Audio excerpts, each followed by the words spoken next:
So iRacing has just had a pretty big update. And this is actually an update I've been excited for quite a while because it updates their UI. Finally, it's no longer off of 2008 or whatever. And I was really excited for this, thinking, great, it's going to bring it into 2025 and it's going to be finally matching other games. No. No. I just went through and tried it all. It's a step forward, but it's basically just a reskin.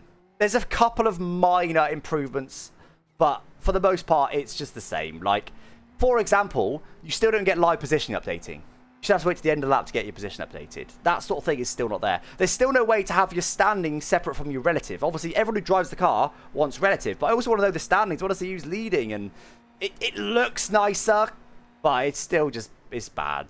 And also, some bits have gotten worse. The settings are genuinely worse than they were before because they've gone the silly way of like, oh, hey, let's put everything in a massive list. Everyone loves that. That's a good UI experience, UX experience.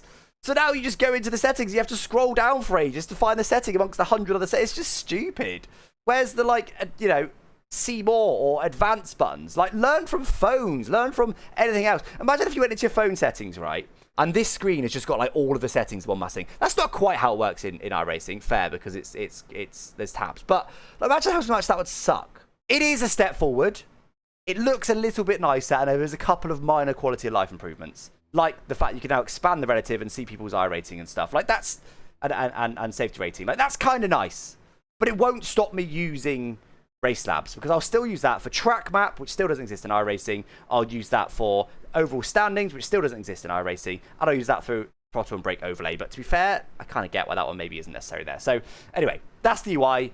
I'm massively disappointed, but maybe this is the start of something new. Maybe now they've done this update, they'll keep evolving it. They won't leave it now in 2025 for the next 20 years. I don't know. Disappointed. Now, the other big changes, the hybrid car, which we'll get to in a second, the LMDH hybrid has had an update, but also some content. Now, I'm not a GT car kind of guy, so like if there's new GT cars, like go have a look for that yourself. But they have added a new Formula car and a new track, and it's an F1 track. So they've added Mexico City, which seems good. It's actually quite different to what they've got on the F1 game, particularly the S's, and the stadium feels bigger as well. But for the most part, yeah, it feels like a nice track. As far as I can see, they've done a good job on it. It's nice to drive. It was very hot the race I did. It was 50 degrees Celsius, which is just awful to drive on. But other than that, like, yeah, they've done a good job. It's a nice track, so glad to see it on the track. There's also like 7 layouts. There's so many layouts of the track, which is really cool. So it should be quite a universal track to use.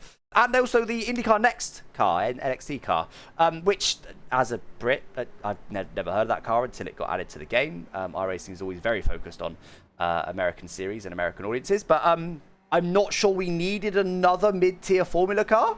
But here we are. I think this is, they've got a partnership with IndyCar, haven't they, I believe? So they're going to do a game in the future. So that's basically why they've done it. Oh, my word. But, I mean, it's just a very, very crowded section. Wait till it again. It's a very overcrowded section of iRacing at the moment. Obviously, it's like an F2 car, like an actual licensed F2 car or something instead.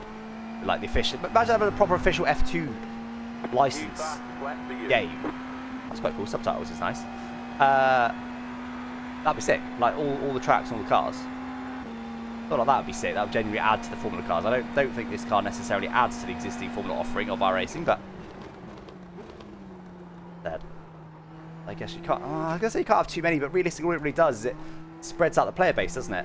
I think they should have multi-class Formula cars as standard in iRacing, like not week 13, just as normal, everyday week, multi-class. I think that'd be sick because there's so many now. Like, how do you choose? And as long as there's people in the lobby, it'll be good fun. No matter if everyone's got the exact same car necessarily. We'll find out if we enjoy that when we go into week 13 in a minute. Oh, it's a little bit deep. It's locked up a tiny bit as I went in. It was a decent lap up on that. That's second gear because it's, I don't know, bogs down quite a lot. It is first gear. Well, that'll do. There's a lap for you. And then you've got the hybrid, which I've just been driving just before this. The hybrid update is pretty significant, but they've done it in a weird way. What they've done is it's simultaneously closer to real life, while also still being not very realistic to real life. So basically before, the hybrid system gave you extra performance. So You press the button, and it basically like push to pass. Like, you need the charge to be able to get performance. You be able to turn up the hybrid level to get a bit more performance. Like, fine, like whatever. Like, that's how it used to work. But that's not how it works in real life. It works more like a fuel replacement in real life, which is why they have virtual fuel.